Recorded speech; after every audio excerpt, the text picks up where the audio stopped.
Ndagusuhuje ukomeje kubana n'Ibiganza Media TV. Nizere yuko aho uherereye hose ibintu bimeze fresh, nizere ko ari bien, nizere ko ibintu ari fresh sana. Ngaho nguko rero uti nkuzaniye iki kiri kuvugwa muri showbiz. Reka nkushimire wowe wakanze subscribe kandi nawe utarayikanda. Iki nicyo gihe kugira ngo tujye dukomeza kubana mu biganiro tuba tubagezaho umunsi ku wundi. Muri showbiz nyarwanda hari kuvugwa iki? Nize nkuru ziri trend, nize nkuru ziri update news.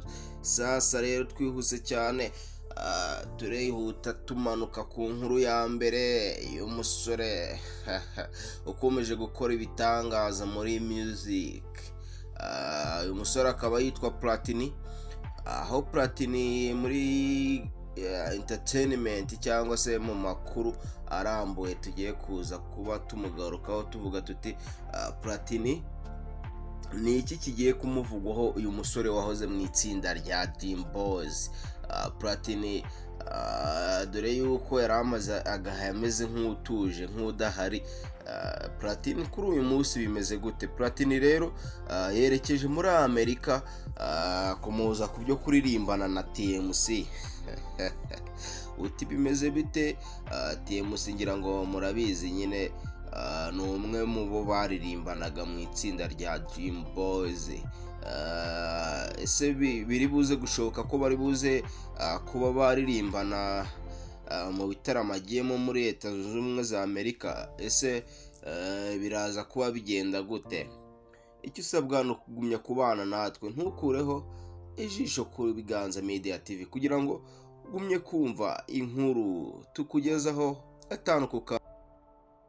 Uyu mugabo Platini kabisa, ni ibigenda bivugwa hirya no hino ko ari umwe mu bagabo kabisa bagize umuhate, bagira umurava wo gukora cyane mu matsinda amwe n'amwe yagiye atandukana. Tukabona ko abahanzi bose bagiye bacika intege mu gihe uyu Platini we aribwo yari agitangira umuziki we ku buryo kabisa bwagaragariye buri muntu wese, hit after hit after hit kabisa. Ngira ngo mwagiye mubibona ibikorwa byiwe yagiye ageza ku mbaga nyamwinshi. Uyu Platini ku mugoroba wo kuri uyu wa 10 Ukwakira 2020, Platini aherekejwe n'umugore we ndetse n'imfura yabo bamugejeje ku kibuga cy'indege Kigali i Kanombe, yerekeje muri Leta Zunze Ubumwe za Amerika aho agiye gukorera ibitaramo bitandukanye.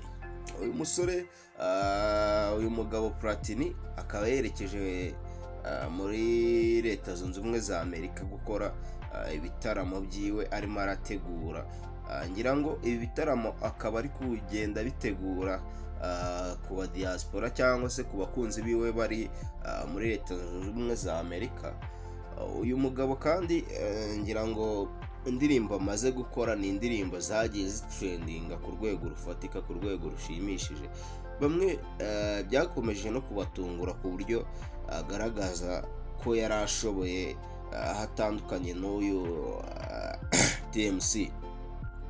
Ngira ngo rero uyu Platini ni byinshi turi buze kugenda tugarukaho, tugenda tunavuga no ku zindi nkuru ziri gucicikana hirya no hino. Ni ibitaramo uyu muhanzi agiye gukora mu rwego rwo guhura n'abakunzi be bahatuye, batuye aho ngaho muri Leta Zunze Ubumwe za Amerika.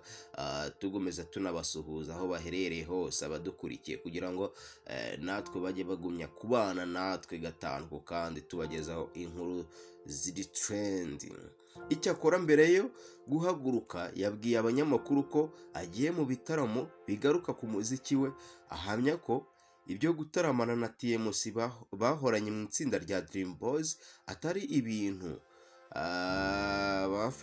bafataho umurongo. Nuba ngo ibyo gutaramana na TMC ni ibintu batari bafatiraho umurongo. Sinzi, wenda nta wamenya uko biri buze kugenda, gusa turagumya dukurikirana Platini bimeze bite, urugendo rumeze rute, Platini muri Amerika bimeze bite.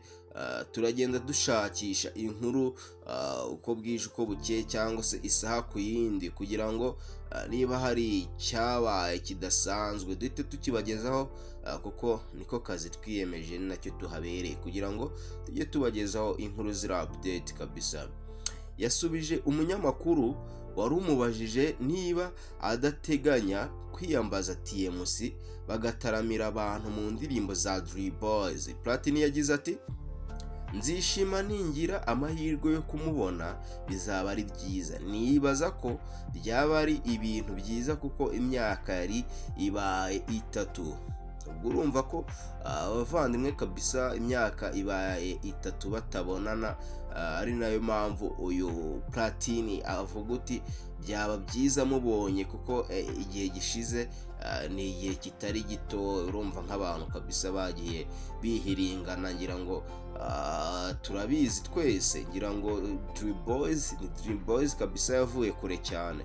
Urumva rero abavandimwe nta mpamvu zo gutatira igihango bafitanye. Platini yavuze ko nubwo bitaremezwa ko hari ibitaramo bazahuriramo nk'abahoze mu itsinda rya Dream Boys, hari ubukwe bazahuriramo bwa mugenzi wabo Chris wahoze mu itsinda rya Just Family. Ako iri tsinda ryo ubundi byo bimeze bite? Kandi ni ukuvuga ngo mu minsi iri imbere turagenda tubakora mu nganzo aya matsinda yagiye akora umuziki nyarwanda, tukagenda tubabura. Ngira ngo twagiye duhomba ibintu byinshi cyane bikomeye kabisa, ari nayo mpamvu tugiye kuza kongera kubigarukaho mu minsi iri imbere, tukamenya amakuru y'aho aya matsinda yazimiye cyangwa se yaba yaragiye. Ati kugeza ubu nta kintu baremeza, gusa duhuriye ku rubyiniro byaba binejeje. Gusa hari ubukwe dushobora kuzahuriramo tukaramukanya mbere na mbere. Ariko ibyo kuririmbana mu bitaramo byanjye abari kubitegura ntacyo bari bemeza. Ubwo bivuga yuko uyu Platini ashobora kuba afite itsinda kabisa riri kumutegurira ibitaramo hirya no hino. Ntago bari bamugezaho icyo bemeje niba bashobora kuririmbana n'uyu TMC. Gusa Platini avuga ko ikimujyanye kugeza ubu ari ibitaramo bigaruka ku muziki we wenyine. Icyakora ahamya ko mu gihe yagira amahirwe yo gusubira mu bihe bya kera nabyo byaba ari ibintu bishimishije. Ngaho nguko rero uyu musore Platini akomeje kugaragaza yuko aramutse aririmbanye na TMC bagasubiramo indirimbo zagiye zikora hit cyane za Umutashye n'izindi, avuga ko byaba ari ibintu byaba bimunejeje cyane. Platini byitezwe ko azamara amezi 2 muri Leta Zunze Ubumwe za Amerika. Ayo mezi rero ngira ngo ntago ari amezi make kabisa, azaba amaze gukoramo ibikorwa bifatika kandi by'agaciro cyane, aho agiye guhera mu gitaramo kiza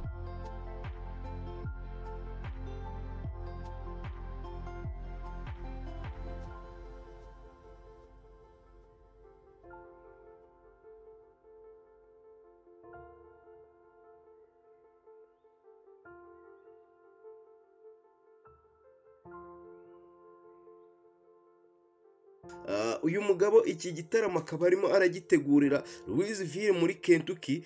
Ni igitaramo azahuriramo n'itsinda rya Charly na Nina kuwa 15 Ukwakira 2022. Platini wahoze mu itsinda rya Dream Boys yatangiye kwikorana umuziki muri 2022, ubwo mugenzi we TMC yari amaze kwerekeza muri Leta Zunze Ubumwe za Amerika aho agiye kwiga. Ngaho nguko uyu musore TMC nawe yagiye muri Leta Zunze Ubumwe za Amerika muri gahunda zo kwiga. Sinzi niba wenda amasomo ari yashobora kuba yarasenye iri tsinda rya Dream Boys, gusa ni ibintu bizagenda bigarukwaho hirya no hino kubera ko tugenda dukora ubusesenguzi ku nkuru zigiye zitandukanye. Platini yaherukaga muri Leta Zunze Ubumwe za Amerika muri 2018 ubwo yari yitabiriye igitaramo bari batumiwemo nk'itsinda rya Dream Boys. Platini ngira ngo kuri ubu ngubu rero akaba yasesekaye ku kibuga cy'indege i Kanombe yerekeza gukora ibitaramo muri Leta Zunze Ubumwe za Amerika. uyu Platini hari byinshi ari buze kugenda akora bitandukanye kubera ko ni umusore w'umuhanga kabisa. Azakora ibintu bikomeye cyane kubera ko ni umusore ufatika kabisa, akora ibintu birenze. Ngira ngo nukomeza kugenda ukurikirana ibikorwa byiwe, Platini uzasanga kabisa ari wa musore w'umunyempano kubera ko ni ibintu abantu benshi bagiye bibonera, ni ibintu abantu benshi bagiye bagarukaho aho yari akiva mu itsinda rya Dream Boys agatangira gukubita hit after hit kabisa. Ngira ngo abantu benshi byarabatunguye. Twihute cyane, iyindi nkuru iri kugenda rero ivugwa cyangwa se abantu bayigarukaho muri showbiz nyarwanda hari ibintu rero biba bigiye bikomeje kuvugwaho, gusa turagaruka ku muhanzi Yamano ukomeje kwigarurira imitima ya benshi nguko rero, niba ujya ufata umwanya wo kumva ibitangazamakuru cyangwa ukajya ku mbuga nkoranyambaga zishyirwaho umuziki n'ahandi, ushakira indirimbo z'abahanzi nyarwanda, uko byagenda kose ntiwabura kuba warahuye n'imwe y'umuhanzi Yamano. Ese aho uherereye hose uyu muhanzi ni ubwa mbere ukimwumva? Uyu muhanzi uramuvuga?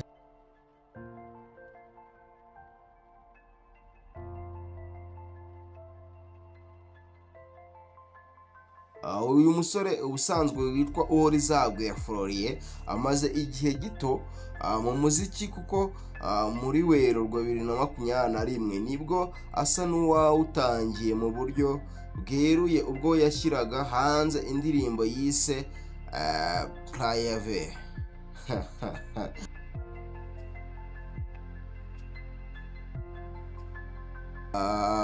Uyu musore kandi uvuka mu karere ka Nyamasheke, ngaho nguko uyu musore akaba anavuka mu karere ka Nyamasheke, avuga ko yiyise Yamano nyuma yo kubona ko mu muryango we ari we wenyine wabaye umuhanzi usibye se wacurangaga gitari muri korali. Ati ni Yamano ni umuryango. Mu gitaramo, mu biganiro bitandukanye agenda akora mu itangazamakuru, yumvikanisha ko yabaye mu buzima bushaririye, dore ko yigeze no gufungwa amezi 2.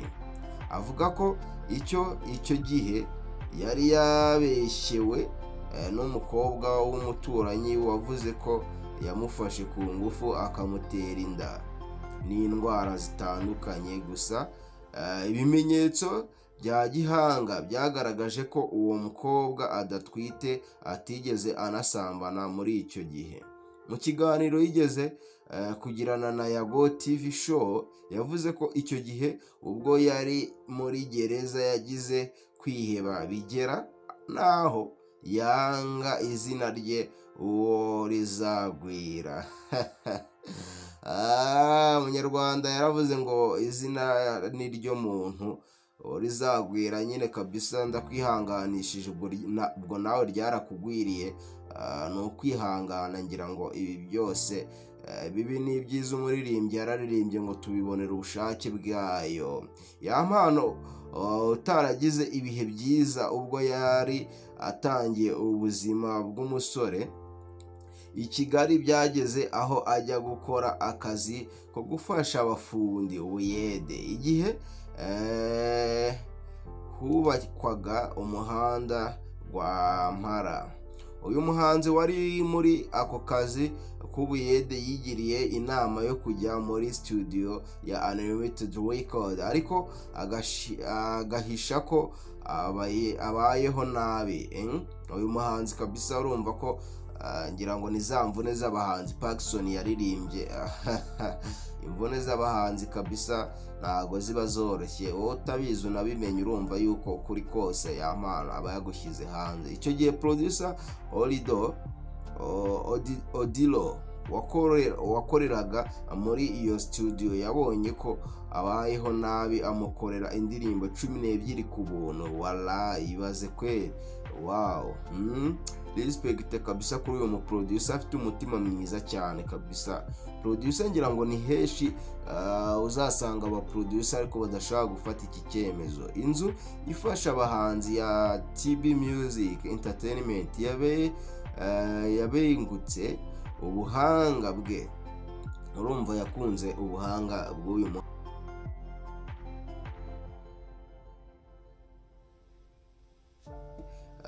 ngira ngo kuri buri kimwe mu bahanzi ifasha mu bijyanye na muzika ndetse n'ubujyanama mu buhanzi. Hano hari mu bamaze kugaragaza ubuhanga budasanzwe mu kwandika ndetse no kuririmba mu ijwi rinyura amatwi ya benshi. Kuri ubu kandi ni umwe mu bahataniye igihembo cy'umuhanzi mushya mu bihembo bya Kisama Award 2022 bitangwa na Radio Kiss FM. Indirimbo 3 aherutse gushyira hanze zirimo iyitwa My Bobo.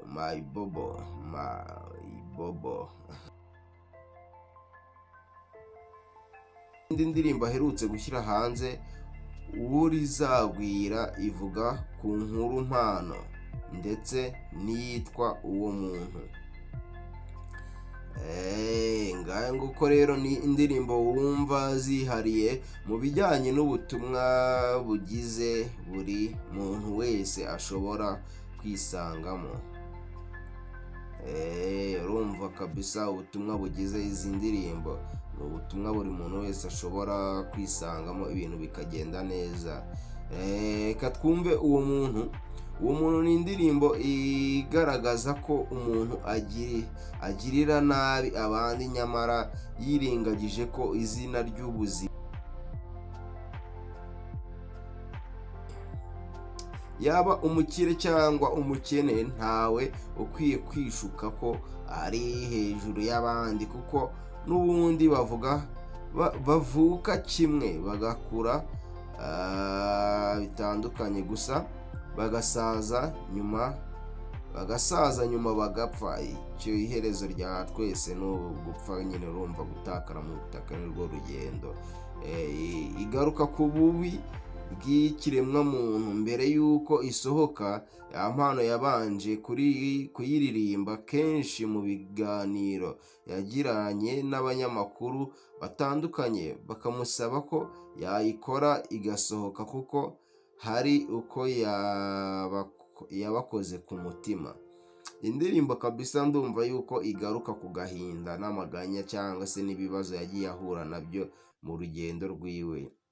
Igitero cya mbere agaragaza uburyo hari aho ufite ubutunzi ahora ahemukira kugira ngo agere kuri byinshi, umukene nawe agahemuka kugira ngo aramuke, bityo bigoranye kugira uwo wizera. Uyu muhanzi kabisa agumye agaruka ku bijyanye no kuba atanga message yuko nta muntu n'umwe ukwiye kwizerwa. Ese koko aho uherereye wowe ubyumva ute? Uyu muhanzi ibyo avuga nibyo koko cyangwa ntago ari byo? Eka duse n'abasimbuka gatoya twihute tuze ku muhanzi Jules Sentore, nawe tugere icyo tubagezaho kabisa. Ngira ngo inkuru ni nyinshi kabisa, inkuru ni nyinshi ziri kugenda zivugwa mu showbiz, ariko reka twihute n'uyu Jules Sentore. Jules Sentore yagabiwe inka mu gitaramo cyo kwishimira imyaka 10 akora umuziki. Urumva kabisa yuko uyu musore Jules Sentore kabisa ibintu bikomeje kugenda neza. Akanyamuneza ni kose ku muhanzi Jules Sentore wakoze igitaramo cyo kwizihiza imyaka 10 ishize yeguriye injyana gakondo, akanagabirwa inka nk'uwayimuraze Masamba intore. Ngaho nguko rero abatipe ngatabahuje amanyo barogana, urumva yuko nta wundi kabisa ni Masamba intore. Urumva abantu naririmba injyana zimwe niwe wamugabiye inka. Ni igitaramo yise inganzo mvukana yahuje abahanzi b'umuziki we n'abahanzi bamenyerewe mu injyana gakondo barimo intore Masamba, Ruti Joe, Umusizi Junior Maga n'abandi bakoraniye mu nyubako ya Isapasi iri Kacyiru mu mujyi wa Kigali.